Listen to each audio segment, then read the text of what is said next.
All right, we're going to take a look at using shape to describe data. It says draw an arrow from each word in the word bank to the appropriate picture. Okay, so I'm going to kind of start you off by just reading the words to you and see if you can match them. All right, so I'll do symmetric. All right, so what does symmetric means? If you split it in half, it looks the same on the left and on the right. So symmetric. So draw an arrow to which one do you think looks the same on the left and the right if you draw a line in the middle. But before you do that, let me actually explain one more because you might think it's this one. This one is uniform. So uniform is like everything looks the same.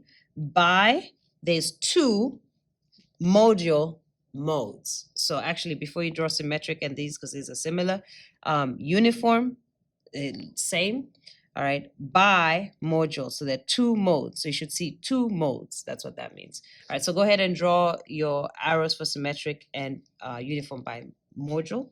All right, skewed right. So I'll do one of the skewed, you do the other one. All right, so which one has my data skewed to the right? Which one has my data being pulled to the right? So that's going to be this one right here because this 20 or this 18 is pulling my data towards the right-hand side because normally my data would be on the left, but it's skewed to the right. So this is going to be the arrow for skewed to the right.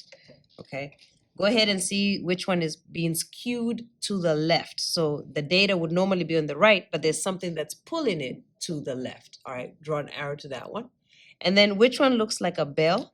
All right, a bell shape. Let me just draw you a bell. Looks like this. So this is a bell in case you don't know what a bell looks like. All right, this is a shape of a bell. So which one looks like a bell? So go ahead and draw the arrows to where you think they should go based on those definitions. All right, then we're going to quickly just look at outliers. So outlier, all right, is a data value that's numerically distanced from a data set. Okay, so there's going to be a formula that we're going to look specifically at.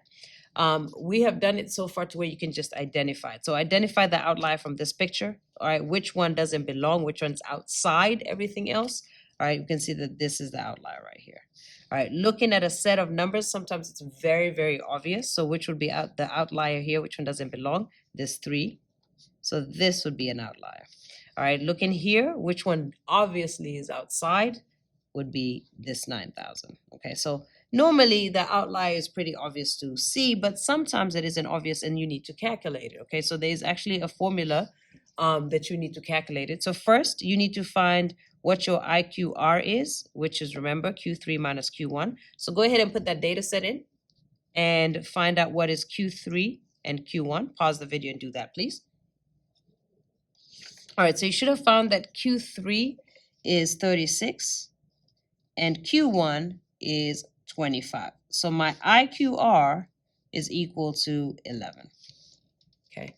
All right, so to figure out if these are outliers, because I don't know, because it's really close, I can't really tell. To figure out if these are outliers, there is a formula for it, okay? So what you're going to do is you're going to check if the minimum, just check if this is an outlier, is smaller than Q1 using this formula.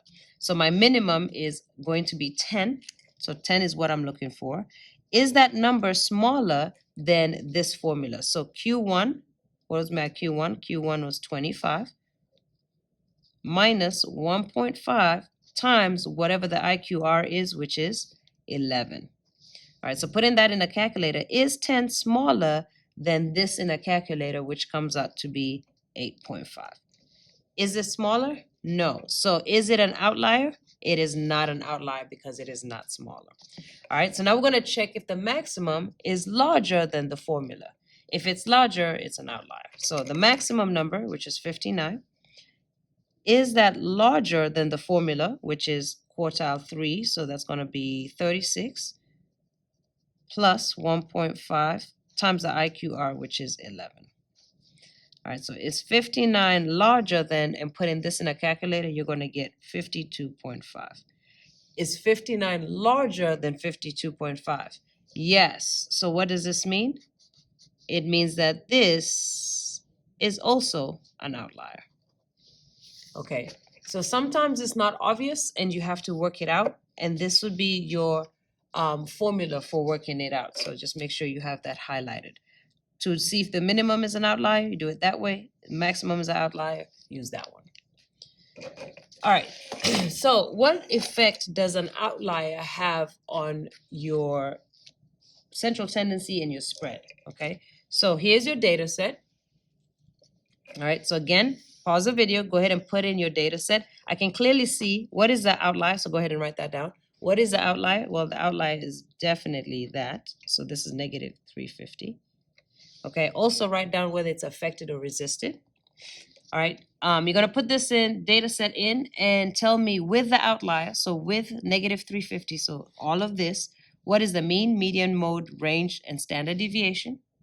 And then taking that out, so without the outlier, so taking this number out, what is the mean, median, mode, range, and standard deviation? So pause the video and go ahead and find that out for me. Okay, so you should have gotten negative 28, 26, 31, range was 381, 131.6. Without the outlier, so when I take out the negative 350, I should have gotten 25.7. Then I should have gotten 28.25, 31, 16, and 6.1. All right, so let's look at the effect of data with an outlier and without an outlier. Is it affected or resistant? Is each of this thing affected or resisted? All right, so let's look at the mean. All right, the mean with the outlier is negative 28, without is positive 25. So has it been affected by the outlier? You're going to say affected or resisted. So put it right there in that blank. All right, the median was 26 with the outlier, and now it's 28.25. Has that been affected really by the by with or without the outlier? So go ahead and put affected or resisted right there. The mode was 31. It's also still 31. Is that affected or resisted? The range was 381. Now it's 16. Has that been affected or resisted? Is that been affected or is it resistant? Standard deviation went from 131.6 to 6.1. Has that been affected or resistant to the outlier? All right, so go ahead and fill that out. And so we're finding, right, so here's a picture representation, that if we have an outlier, all right, so the middle one is going to be my mean. I'm sorry, my median, sorry. All right, the middle is the median. That really isn't very much affected, right? The mean is very much affected. So if I'm pulling the mean, so this is skewed to my left, right? If I'm pulling it towards the mean, if I'm pulling it towards the left, the mean is also going to get pulled towards the left. So this is the mean. And the mode doesn't really get affected. If I'm pulling my data to the right, my mean is going to be pulled to the right because I'm pulling it that way. So this is going to be my mean on this side, and my mode isn't really affected. All right, so median and mode aren't really affected by outliers, but the mean is. All right. All right, so we're going to compare data sets. So looking at this example here, two data sets. Here's some options, and you have to check all that apply. Class 2 did better on the test, so let's see what this is. This is class 1, this is class 2. These are probably test scores right here. All right, so looking at what information you're given, so class 2 did better, so here's class 2. Did this class do better than this class? No. Specifically, if you look at your average for class 2, or your median for class 2 is 3, your median for class 1 is 6. The spread of data on class 1 is everyone mostly, right? The 50% of the class got between 5 and 7. 50% on this class got between 2 and 7. Generally, this one is more to the right than this one. So class 2 did not do better, for sure. Class 1 has a smaller standard deviation. So remember, standard deviation, how far do I deviate left and right from the average, right? So how far do I deviate? This is a small one, so it's more consistent. This is a large one. So class 1 has a smaller standard deviation. Yes, it does.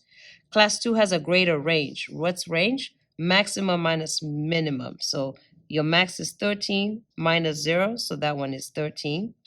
And this one, your max is 10 minus 2 is 8. So yes, class 2 has a greater range. Class 1 has a greater median. Median is the one in the middle. So class 1, so the median right here is 6 and the median here is 3. So yes, it does. So all of them are true except A. All right, so go ahead and compare these two as well and answer those questions. Let's practice.